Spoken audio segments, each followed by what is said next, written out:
Nonverbals are anything that communicates but is not a word. The public knows them as body language. How we dress, how we walk, have meaning, and we use that to interpret what's in the mind of the person. My name is Joe Navarro, and for 25 years I was a special agent with the FBI. My job was to catch spies. It was a rarity that a person didn't eventually reveal what I needed to know, because we would sit down and have these very lengthy conversations. When it comes to nonverbals, this is no small matter. We primarily communicate nonverbally. There's a lot of myths out there. The ones that stand out is if you cross your arms, that it's a blocking behavior. That's just nonsense. Even when you don't like the person that is in front of you, this isn't to block them out, it's actually to self-soothe. Because in essence, it's a self-hug. You're waiting for somebody, you tend to do this. The other misconceptions are that if the person touches their nose, clears their throat, or covers their mouth, they're lying. We do these behaviors as self-soothers.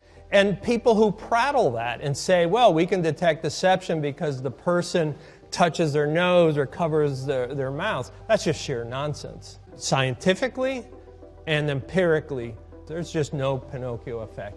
We humans are lousy at detecting deception. When we study nonverbals, it's not about making judgments. It's about assessing what is this person transmitting in that moment. The first thing I look at is I look at the hair. Does it look healthy? Does it look well-groomed? The forehead is very interesting because a lot of times we reveal stress. A lot of the things that we have gone through life are often etched in the forehead. This small area here between the eyes called the glabella, it's one of the first areas that reveals information to us. Most often when we don't like something, we do that bunny nose of I don't like. At about 3 months of age, babies are already doing this when they don't like something they're being offered. We don't really know what our lips look like, and we tend to compress them. When something bothers us, when something really bothers us, we tend to suck them in. At the neck, I want to see if there's any head tilt, because head tilt, the person is more relaxed. The minute the head tilt goes away, there's usually some issue.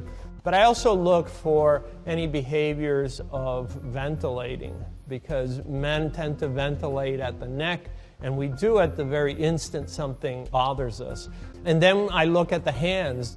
When something's troubling us, we tend to stiffen our fingers, interlace them, and almost like a teepee, we move our hands back and forth very slowly. This is to be differentiated from when we do the steeple, which we do in this position. I'm looking at the shoulders. You ask somebody a question and they don't know, both shoulders shoot up very quickly. When something's at issue, we tend to put our hands on our hips and we become very territorial. But look how it changes when we put our thumbs forward, and then it becomes one of more of I'm inquisitive. And then the feet. If I ask a question and all of a sudden the feet withdraw and are crossed, perhaps the person feels a little threatened by that question. Do I see any behaviors such as wiggling of the feet, kicking of the feet?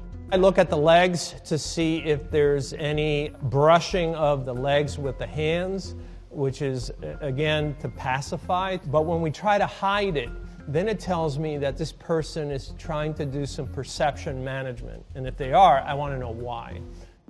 Espionage work is often nowhere near what we see in movies. And in one of the cases, we had information from another country saying, you have an American we think is actually a mole. He's here working for a hostile intelligence service. And just fortuitously, he was videographed coming out of a flower shop. We're looking at the video and we were saying, well, there's not much there. You know, he's coming out of the shop, getting in his car.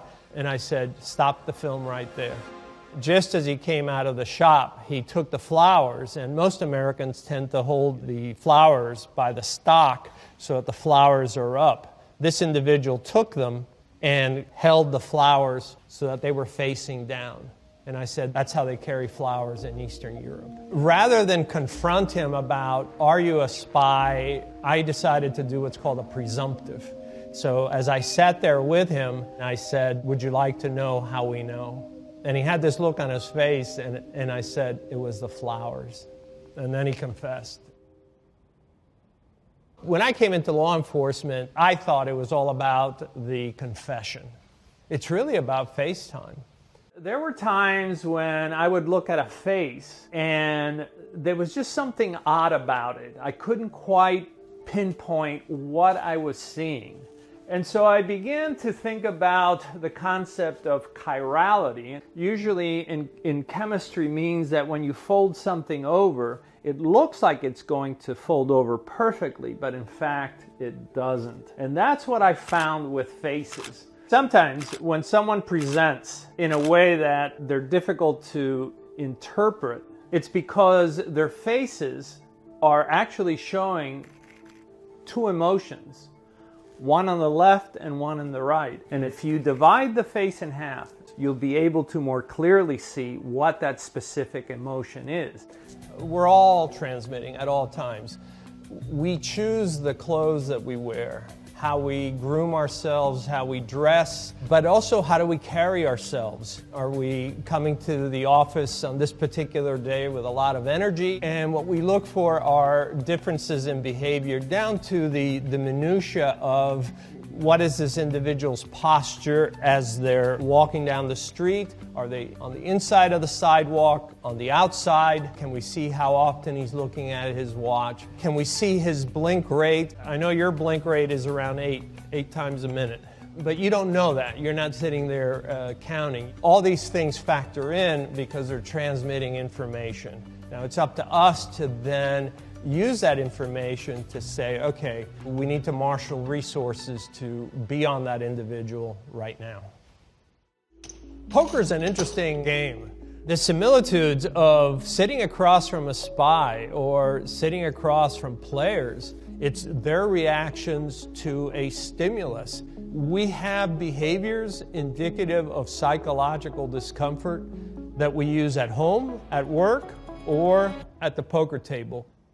So we're going to take a look at poker players and some of the body language that you'll find at a typical poker game.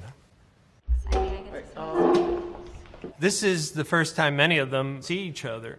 This is a great opportunity to be looking for behaviors indicative of discomfort. We're going to see one individual reaching over and grabbing his shoulder. We're going to see the individual shifting in his chair. The woman in this case, her shoulders are rather high. Here we're looking at player number 2 and number 3, and we notice right away that their hands are on top of the cards, and they may do that because the cards have now increased in value. Player number 5 is sitting there, arms crossed. You don't see a lot of activity. That doesn't mean he's not transmitting a lot of information. He holds them very close when nothing's going on. But does that change as the game evolves?